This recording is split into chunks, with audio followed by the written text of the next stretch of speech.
বাড়ি ফেরার পথে এক স্বাস্থ্যকর্মীর রহস্যজনক মৃত্যু। রাস্তাতেই মৃত্যুর কোলে ঢলে পড়েন একজন স্বাস্থ্যকর্মী। তবে কিভাবে তার মৃত্যু হলো সে বিষয়টা কিন্তু এখনো স্পষ্ট নয়। নিহত ব্যক্তির বাড়ি ধর্মনগরের ব্রজেন্দ্রনগর এলাকায়। তবে জানা গেছে থানায় মামলা দায়ের করা হয়েছে এই মৃত্যুর ঘটনাকে কেন্দ্র করে। জানা গেছে যে উত্তর ত্রিপুরার ধর্মনগর মহকুমায় এক স্বাস্থ্যকর্মী তিনি ওনার কাজ সেরে অর্থাৎ প্রাথমিকভাবে কাজ সেরে তিনি বাড়ি ফিরছিলেন। আর বাড়ি ফেরার পথে নাকি গুরুতরভাবে আহত হন।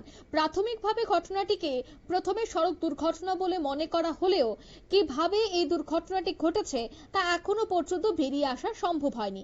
খবর পেয়ে ঘটনাস্থলে পুলিশ উপস্থিত হয় এবং গুরুতর আহত অবস্থায় স্থানীয়রা হাসান আলীকে দ্রুত ধর্মনগর জেলা হাসপাতালে নিয়ে গেলে কর্তব্যরত চিকিৎসকরা তাকে মৃত বলে ঘোষণা করে।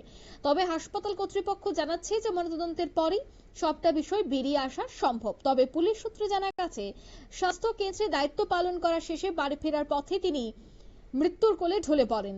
কিন্তু এই মৃত্যুটি দুর্ঘটনা নাকি এর পেছনে অন্য কিছু সেটা কিন্তু স্পষ্ট নয়। তবে এই ঘটনাটিকে দুর্ঘটনা বলে মেনে নিতে পারছেন না পরিবার পরিজনরা।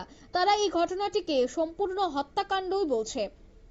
অর্থাৎ এই দুর্ঘটনা হিসেবে মানতে নারাজ মৃতের পরিবার। তাদের অভিযোগ এটি একটি পরিকল্পিত হত্যাকাণ্ড এবং ঘটনাটিকে দুর্ঘটনা হিসেবে দেখানোর চেষ্টা করা হচ্ছে।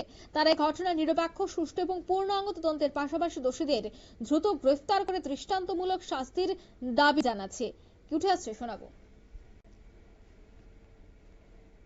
আমরা হাসানদার গ্যাসপিং অবস্থায়, রক্তাক্ত অবস্থায় আমরা বডিটা পাওয়ার পর আমরা ফার্স্ট এইডের যেই সিমটমগুলি থাকে, রক্ত বন্ধ করার কিছু ঔষধ থাকে, ওই রক্ত বন্ধ করার কিছু ঔষধ আমরা দিই, বিপি স্টেবিলাইজ করার চেষ্টা করি, প্রেশার ব্যান্ডেজ করি।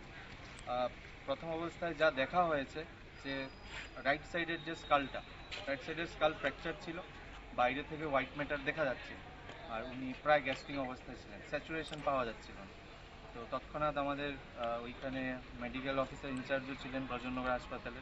আমরা তারপর ঠিক করি যে রেফার করা হবে, কিন্তু সিপিআর ছাড়া নয়। তো ওই সিপিআর দেওয়ার জন্যই আমি ওইখানে মেডিকেল অফিসার ওপিডি ছেড়ে অ্যাম্বুলেন্সের মধ্যে সিপিআর দিতে দিতে যতটুকু আমরা আনতে পেরেছি। তারপর এখানে ডক্টরবাবু যে ছিলেন ইমার্জেন্সিতে, দেখে ওনারা বললেন যে স্পট ডেড হয়েছে। এখন পুলিশ বাকিটা সুরত হাল নিয়ে হাসপাতালে প্রেজেন্ট করবে, তারপর বাকি ইনভেস্টিগেশন আপনারা। আরেকটা প্রশ্ন, কোন জায়গাতে অ্যাক্সিডেন্টটা হয়েছিল?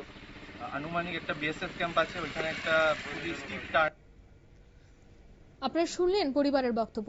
পুলিশের পক্ষ থেকে জানানো হয়েছে মৃত্যুর প্রকৃত কারণ উদ্ঘাটনের সব দিক খতিয়ে দেখা হচ্ছে।